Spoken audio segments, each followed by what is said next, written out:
let your past empower you.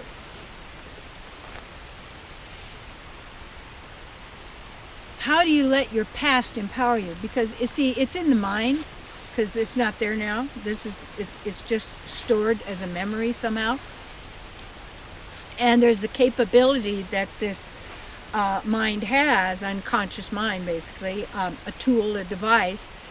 It takes in information on all different levels. And that's why the body is,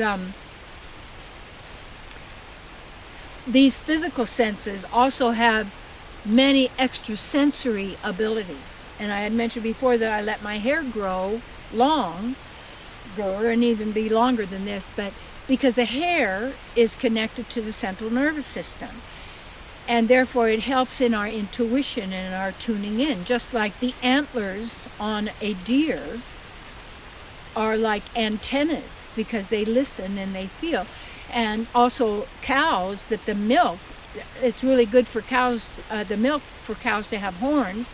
Like in India they have horns because these are attracting cosmic energy. Because everything in the natural, in the true, in the real is harmonious. We are eternal beyond birth and death in that state. Yeah.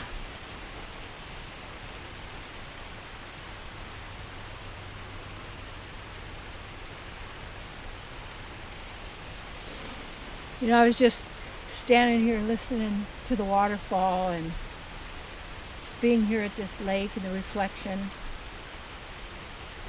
I think I told you once that when I was a little girl, I feel so fortunate for my great-grandmother, who was very spiritually motivated and my spiritual partner.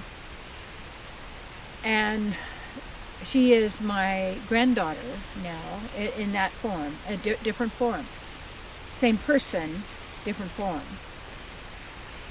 And she had spiritual friends. Yeah, so it was kind of cool.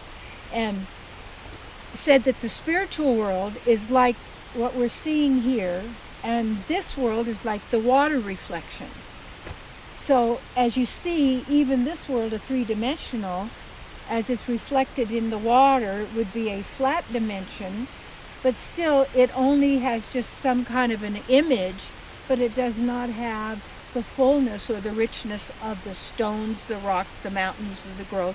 Just like your image, what people perceive of you is not the body, but it's who you are. And our biggest problem is to misidentify ourselves as this physical body. It would be like the reflection on the water misidentifying itself as the mountain. But then let's see that the mountain then also, in a sense, could be a simulation, or what is called in the Vedas a virtual reality, of the true reality that is our divine home, and that we have been on a journey, and yet we were caught in some loop of a repetitive time cycle game, simulation of some kind. But we are not simulations. We are not the creation. We are not the reflection nor the mountain, but the being who is eternal. And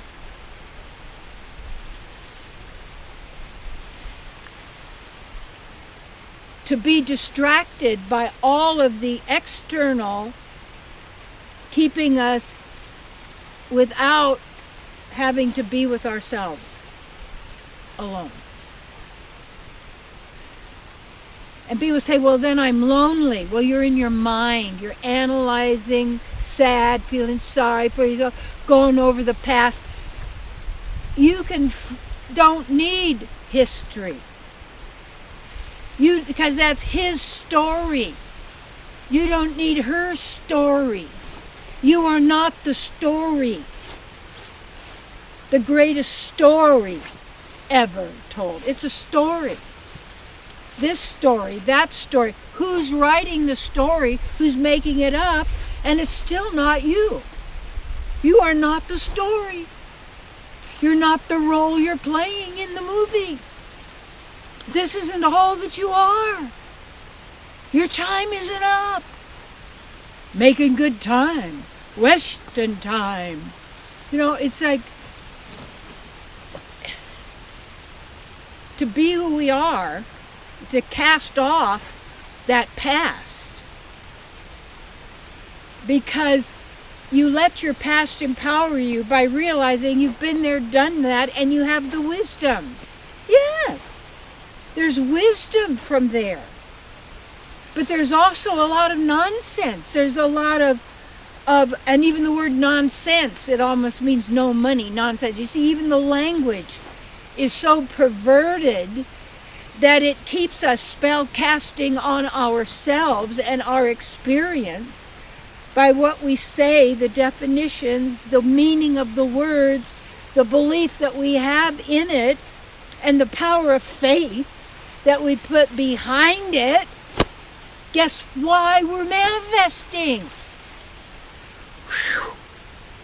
Put that, and then we think, well, most people say, well, where are you going to manifest?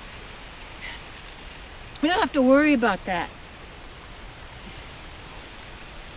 You don't have to worry. See, what's coming from the past is the memory, the information, the hypnotic trance, the programming, everything that has been picked up through all of the senses and all of the extrasensory perceptions that are stored there.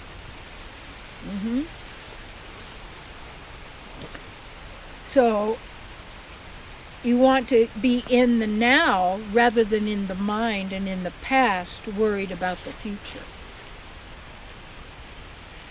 Well, that's not intelligent. Yeah, exactly. According to the world system of economics based on scarce supply. Scarcity. Scare cities.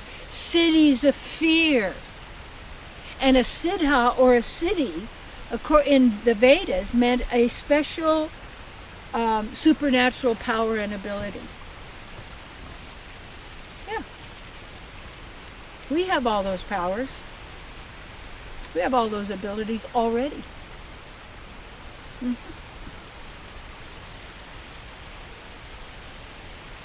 So this whole his story and her story and the greatest and the worst and the best story, and then stories were absorbed in stories. Stop it. Quit living a fantasy. Why don't you let's discover what it's really like to be free of stories. To be ourselves fully in each moment of now. Being authentic. Being yourself. Doing what feels right. Being true to yourself.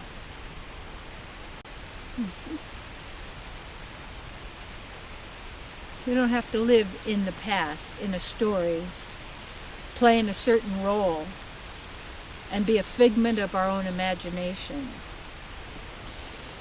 Yeah.